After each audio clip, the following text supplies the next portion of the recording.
الحمد للہ وحدہ والصلاة والسلام علی من لا نبی بعدہ اما بعد فاعوذ باللہ من الشیطان الرجیم بسم اللہ الرحمن الرحیم ولا تکتموا الشہادہ ومن یکتمها فإنہ آثم قلبہ صدق اللہ العظیم۔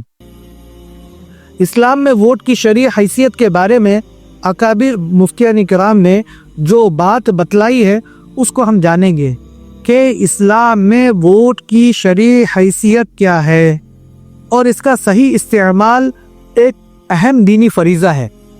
علماء نے ووٹ کی چند حیثیتیں یعنی کیٹیگری بتائی ہے، اس کو ہم جان لیں۔ ایک شہادت ہے، سفارش ہے، وکالت ہے اور ایک امانت ہے۔ سب میں پہلے ہم شہادت کے بارے میں جان لیتے ہیں، جو قرآن کریم کی ایک آیت ہم نے آپ کے سامنے پڑھ کر سنائی ہے، وَلَا تَكْتُمُوا الشَّهَادَةَ۔ ووٹ ڈال کر آپ گواہی دیتے ہیں کہ یہ امیدوار قابلیت کے اعتبار سے اور دیانت داری کے اعتبار سے یہ دوسروں سے بہتر ہے۔ جھوٹی گواہی دینا حرام ہے۔ نااہل فاسق کو ووٹ دینا جھوٹی شہادت کے مترادف ہے جو کہ حرام ہے۔ سفارش یعنی شفاعت، جیسے کل قیامت کی اللہ تبارک و تعالیٰ کے سامنے نبی اکرم صلی اللہ علیہ وسلم ہم سب کی پوری امت کی سفارش کریں گے، شفاعت کریں گے، تو یہ بھی ایک حیثیت رکھتی ہے ووٹ کی کہ شفاعت کی حیثیت، آپ اس کی نمائندگی کی سفارش کر رہے ہیں۔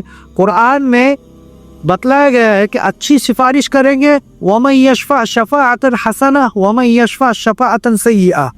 دو چیزیں بتلائیے کہ اگر آپ اچھی سفارش کریں گے تو آپ کو نیکی ملے گی، اور اس کی بری سفارش کریں گے تو آپ کو گناہ ملے گا۔ تو ہم کو اختیار ہے، ہم کو دیکھنا ہے کہ ہم کو شفاعت کس کی کرنی ہے، یعنی کس کی سفارش ہم کو کرنی ہے۔ نمبر 3 ہے وکالت کی حیثیت، یعنی کوئی وکیل ہم بنا رہے ہیں، نمائندہ ہم بنا رہے ہیں، آپ اسے اپنا نمائندہ بنا رہے ہیں، یعنی جس کو ووٹ دے رہے ہیں امیدوار کو، وہ قوم کی نمائندگی کر رہا ہے، پورے عوام کی نمائندگی کر رہا ہے، اور وہ قوم کے حقوق کی حفاظت کرے گا، اس کی ہم وکالت کرتے ہیں۔ نمبر 4 امانت کی حیثیت۔ ووٹ ایک امانت ہے، اب اس امانت میں خیانت بالکل نہیں کرنا ہے۔ وہ کیسے کہ اس کو ذاتی مفاد کے لیے یا رشوت کے طور پر یا غلط شخص کے لیے ووٹ ڈال کر ووٹ کا استعمال کرنا خیانت ہے۔ خیانت کرنے سے مراد یہاں پر نااہل کو ووٹ دینا ہے یا اپنا ووٹ نہ ڈالنا ہے، یہ خیانت ہے جو کہ حرام ہے۔ لہٰذا ہم سب کو جان لینا ضروری ہے کہ ووٹ ڈالنا جائز ہے، بلکہ یہاں تک کہ وہ مستحب اور واجب کے درجے تک پہنچ جاتا ہے، بشرط یہ کہ ہم نیک، دیانت دار اور نسبتاً جو بہتر امیدوار ہے اس کو ووٹ کرے۔ اگر کوئی اچھا امیدوار ہو تو ووٹ نہ ڈالنا یہ قوم پر ظلم ہے جو کہ شرعاً ممنوع ہے۔ اگر سب نااہل ہو تو کم سے کم جو برائی، خرافات، شر پھیلانے والا ہے، کم سے کم اس کو ہم ووٹ دے کر جو ہے اپنا ووٹ کا حق استعمال کریں، اور یہ جائز ہے۔ ووٹ کا غلط استعمال یعنی امیدوار فاسق ہے، ظالم ہے یا دین کا دشمن ہے تو اس کو ووٹ کرنے کے بارے میں کل قیامت کے دن ہم کو جواب دہی ہوگی۔ ووٹ کو محض سیاسی کھیل نہ سمجھے، بلکہ اسے دینی امانت سمجھ کر صحیح استعمال کرے۔